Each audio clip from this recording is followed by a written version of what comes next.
नमस्कार, आप देख रहे हैं विप्रेस न्यूज में हूं आपके साथ पूनम। रीवा में प्रधानमंत्री सूक्ष्म खाद्य उद्योग उन्नयन योजना यानी PMFMI के नाम पर करोड़ों नहीं लेकिन लाखों की सरकारी मदद और बैंक लोन से कथित फर्जीवाड़े का मामला सामने आया है। आरोप है कि कागजों में आइसक्रीम फैक्ट्री खड़ी कर दी गई है लेकिन जमीन पर फैक्ट्री बनी ही नहीं।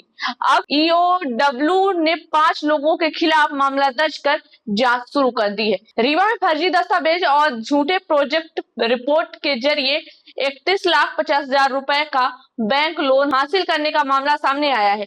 यह लोन प्रधानमंत्री सूक्ष्म खाद्य उद्योग उन्नयन यानी PMFMI योजना के तहत आइसक्रीम फैक्ट्री स्थापित करने के नाम पर लिया गया था। EOW के अनुसार कल्पना उद्योग की प्रोपराइटर कल्पना गुप्ता और उनके पति संदीप गुप्ता के सलाहकारों की मदद से फर्जी दस्तावेज और झूठे प्रोजेक्ट रिपोर्ट तैयार कर पंजाब नेशनल बैंक की वेंकट रोड शाखा से लोन स्वीकृत कराया। जांच में खुलासा हुआ कि जिस आइसक्रीम फैक्ट्री के लिए ऋण लिया गया था वह मौके पर स्थापित ही नहीं की गई। आरोप है कि ऋण राशि का उपयोग दूसरे कार्यों में किया गया और सरकारी सब्सिडी का भी दुरुपयोग हुआ। प्रथम दृष्टया आरोप सही पाए जाने पर EOW ने कल्पना गुप्ता, संदीप गुप्ता, रुपेश कुमार सिंह, संतोष कुमार वर्मा, अंकिता सिंह समेत अन्य संबंधित लोगों के खिलाफ भारतीय न्याय संहिता की विभिन्न धाराओं में प्रकरण दर्ज कर जांच शुरू कर दी है। जांच एजेंसी यह पता लगाने में जुटी हुई है कि इस पूरे फर्जीवाड़े में कौन कौन लोग शामिल हैं और सरकारी धन का कितना दुरुपयोग हुआ है। ये बिल्कुल एक अपराध पंजीबद्ध हुआ है। इसमें मूल रूप से एक योजना है केंद्र सरकार की PMFME।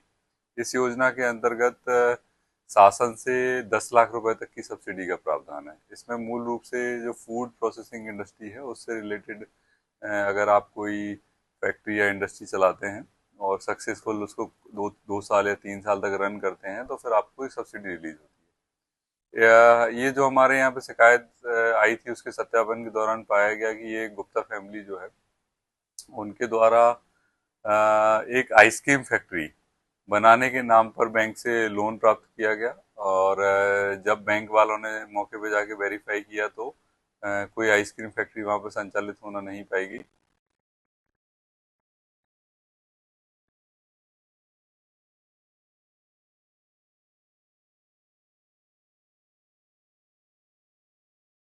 सप्लायर उससे मशीन जो है इनको संबंधित जो फैक्ट्री चलाने वाले लोग हैं उनको मशीन देंगे। तो जब इसको वेरीफाई किया गया और इन लोगों के कथन लिए गए तो पता चला कि असली में कोई मशीन सप्लाई ही नहीं की गई क्योंकि कोई फैक्ट्री संचालित नहीं हो रही थी। तो उन्होंने क्या किया कि जो बैंक से जो पैसा मिला है उस पैसे को ही इन्होंने आपस में बंदरबांट कर लिया। इस प्रकार से ये जो सप्लायर्स और जिन लोगों ने लोन प्राप्त किया है उनके विरुद्ध अपराध पंजीबद्ध हुआ है। कहाँ के रहने वाले सर कौन? ये अधिकतर लोग यहीं रीवा के रहने वाले हैं और इसमें जो सप्लायर्स हैं वो भी यहीं रीवा या उसके आसपास के एरिया के हैं। ये पंजाब नेशनल बैंक। इसमें सर बैंक के भी कुछ कर्मचारी या नहीं, इसमें बैंक की कोई त्रुटि नहीं है। इनफैक्ट बैंक ने ही इसमें कंप्लेंट करी थी। ये पूरा खेल सब्सिडी के लिए किया गया कि पूरा? यस, ये जो है सब्सिडी को प्राप्त करने के लिए खेल किया गया है क्योंकि अगर आपको सब्सिडी जब ही मिलेगी जब आप फैक्ट्री संचालित करके दिखाओगे और वो फैक्ट्री आप चला नहीं रहे थे, बस केवल वो जो 10 लाख रुपए सब्सिडी है उसको प्राप्त करने के लिए खेल किया गया। तो ऐसे लोगों के चक्कर में तो जो जेन्युइन लोग रहते होंगे सर उनको दिक्कत होगी प्राप्त करने में। हाँ, बात तो आपकी सही है कि बैंक के जो कर्मचारी हैं या बैंक के जो अधिकारी हैं उनको मन में संदेह तो आएगा कि, और वो होना भी चाहिए और बैंक का काम है वेरीफाई करना। इसीलिए जो बेरोजगार होते हैं उनको जो है जल्दी लोन बैंक देते हैं। नहीं, देखिए वैसे भी जो लोन की प्रक्रिया है उसमें बैंक के पास में जो है उनका एक अलग प्रोसीजर बना हुआ है। उसके अंतर्गत उनको बहुत लेवल पे उसको वेरीफाई करना पड़ता है तब जाकर के लोन दिया जाता है क्योंकि लोन देने के अलावा लोन को आपको वापस प्राप्त करना है, रीपे की उनकी कैपेसिटी है कि नहीं, तमाम सारी चीजें रहती हैं। बैंक उनको वेरीफाई करता है और इस तरह के घोटाले अगर होते हैं तो निश्चित तौर पर उसका असर पड़ता होगा।